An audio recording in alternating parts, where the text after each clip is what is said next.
नमस्कार। प्रस्तुत है मालती जोशी जी की लिखी कहानी गड़ी। घर लौटते हुए उसके पैर मन मन भर के हो रहे थे और सुबह घर से चलते हुए इन्हीं पैरों को जैसे पंख लग गए थे। मन तो पैरों से भी 100 कदम आगे उड़ा चला जा रहा था।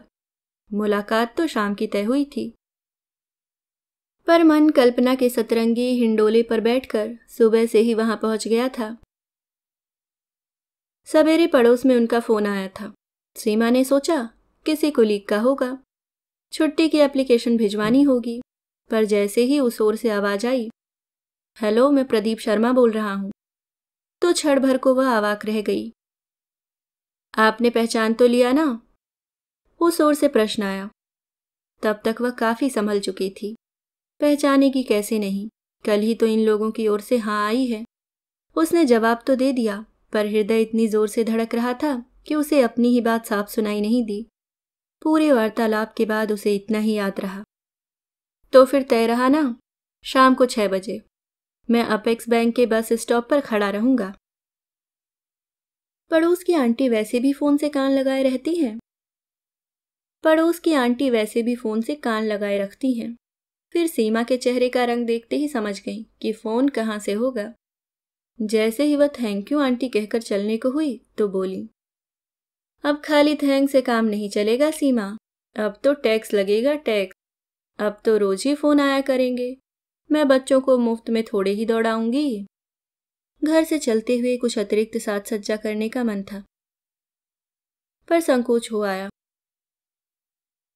वह तो अम्मा से शाम को देर से आने की बात भी न कह सकी।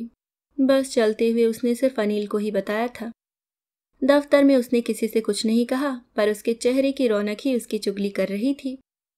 सभी लोग उसे छेड़ने लगे और उसे तो वह साफ बच गई, पर मिसेस बत्रा से अपना राज छुपा नहीं पाई। उन्हें बताना ही पड़ा कि कल एक जगह से हाँ आ गई है और आज शाम उनके साथ घूमने जाने का प्रोग्राम है। और फिर भी तू रोज की तरह सिलबिल से चली आई है, मिसेस बत्रा ने सिर पीट लिया। वे ठीक ही कह रही थी। अपने ऊपर ध्यान देने की सीमा को न कभी शौक ही रहा, न उतनी सुविधा मिली। उसका तो जन्म ही जैसे खटने के लिए हुआ था। कितने बसंत आए और चले गए, कितने सावन बरसकर रीत गए, पर उसके मन में कोई कोपल नहीं फूटी।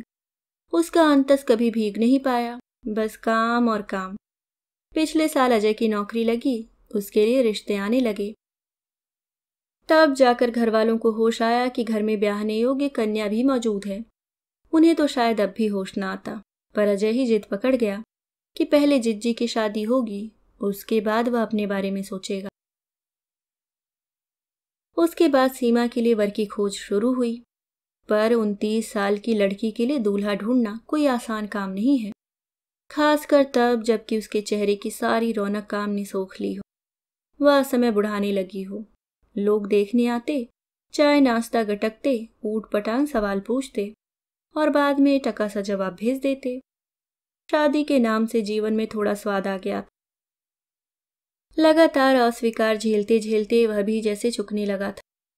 फिर शुभचिंतकों ने दुहाजू लड़कों की लिस्ट थमाना शुरू कर दी। मजबूरियों से समझौता करने की कगार पर ही थी वह कि अनायास यह रिश्ता हाथ आ गया। अपनी खुशी तो वह जाहिर नहीं कर सकती थी, पर अम्मा ने कोई कसर नहीं छोड़ी। अड़ोस पड़ोस में जाकर सबको यह खुशखबरी दे आई। फिर अपने बरामदे में बैठकर सबको सुनाती रही कि लोगों ने तो जैसे मेरी बेटी को बुढ़िया ही बना दिया था। उफ, कैसे कैसे रिश्ते लाए थे, पर राम जी की माया देखो, उसके भाग्य में तो कुंवारा दूल्हा ही लिखा था। और बहनों की शादी का तो बहाना बन गया, नहीं तो बताओ, ऐसा पढ़ा लिखा नौकरी वाला सुंदर लड़का कोई छोड़ देता। वह तो सीमा के भाग्य से ही इतनी उम्र तक अनब्याहा रह गया। मिसेस बत्रा सीमा का सारा इतिहास जानती थी, इसलिए वे सिर्फ भुनभुना कर ही नहीं रह गई। उन्होंने सेक्शन ऑफिसर को दोनों की हाफ डे की एप्लीकेशन थमाई और उसे लेकर अपने घर चली आई। घर आकर उन्होंने सीमा के चेहरे पर एक हल्का सा पफ लगाया, बालों को शैम्पू करके एक अच्छी सी हेयर स्टाइल बना दी। अपनी एक प्योर सिल्क की साड़ी और हैदराबादी मोतियों का सेट पहनने के लिए दिया। चलते हुए उसके पर्स और चप्पल तक का मुआयना किया। इसके बाद ही आदेश दिया, गेट सेट एंड गो। कितनी उमंग और अरमान लेकर वह मिसेस बत्रा के घर से निकली थी। सोचा था किसी एयर कंडीशन हॉल में कोई अंग्रेजी मूवी देखेंगे या किसी पॉश होटल में बैठकर कॉफी और कटलेट खाएंगे, पर वह भला आदमी उसे मयूर पार्क ले गया। बहुत सी बातें करनी हैं, भीड़ भाड़ में हो नहीं पाएंगी। पार्क की मखमली घास पर बैठते हुए आधा उत्साह तो वैसे ही खत्म हो गया। फिर प्रदीप शर्मा की कहानी शुरू हुई। पिता की अकाल मृत्यु, माँ की छोटी सी नौकरी, 5 भाई बहनों का परिवार, घर का बड़ा और इकलौता लड़का होने की विवशता, 18 साल की उम्र से नौकरी, 2 बहनें जैसे तैसे ब्याह गई हैं, 2 अभी बाकी हैं। माँ भी 1.5 साल बाद रिटायर होने को है। सीमा से पूरे सहयोग की अपेक्षा है। सीमा को लगा प्रदीप शर्मा अपनी नहीं उसी की कहानी सुना रहा है। फर्क सिर्फ यही था कि उसके पिता अभी जीवित थे, पर 2 बड़ी बेटियों की शादी करते करते इतना कंगाल हो गए थे कि तीसरी की न तो शादी ही की, न उसे आगे पढ़ने दिया। किसी तरह हायर सेकेंडरी करवाकर अपने ही दफ्तर में डेली वेजेस पर लगवा दिया। अब तो खैर वह परमानेंट हो गई है। अजय को इंजीनियर बनाने का सपना उन्होंने सीमा के बल पर ही पूरा किया। इस बीच सीमा के लिए जब भी कोई प्रस्ताव आया, पिता ने साफ कह दिया, अजय की पढ़ाई पूरी होने तक हम इस बारे में सोच भी नहीं सकते। उनका बस चलता तो वे कभी भी नहीं सोचते। वह तो अजय ही जिद पकड़कर बैठ गया। प्रदीप के यहाँ भी यही हाल था।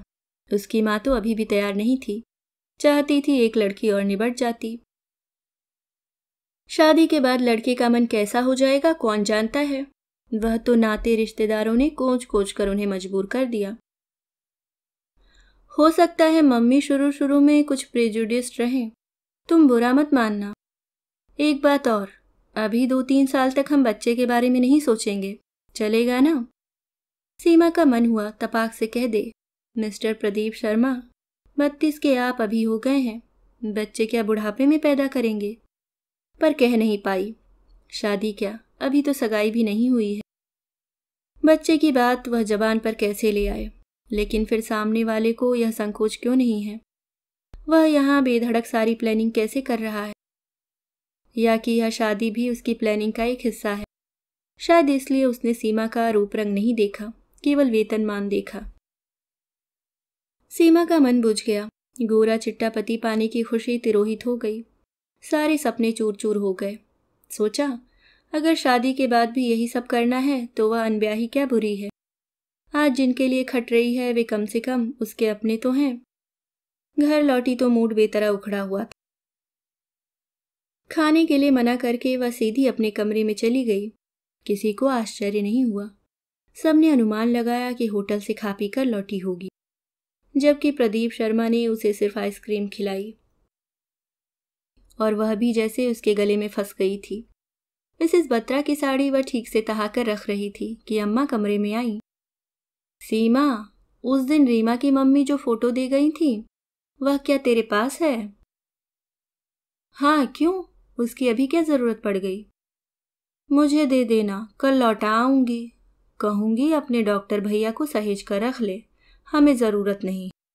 हमारी बिटिया को तो कुंवारा दूल्हा मिल गया है। साड़ी को तहाते उसके हाथ पल भर को रुक गए।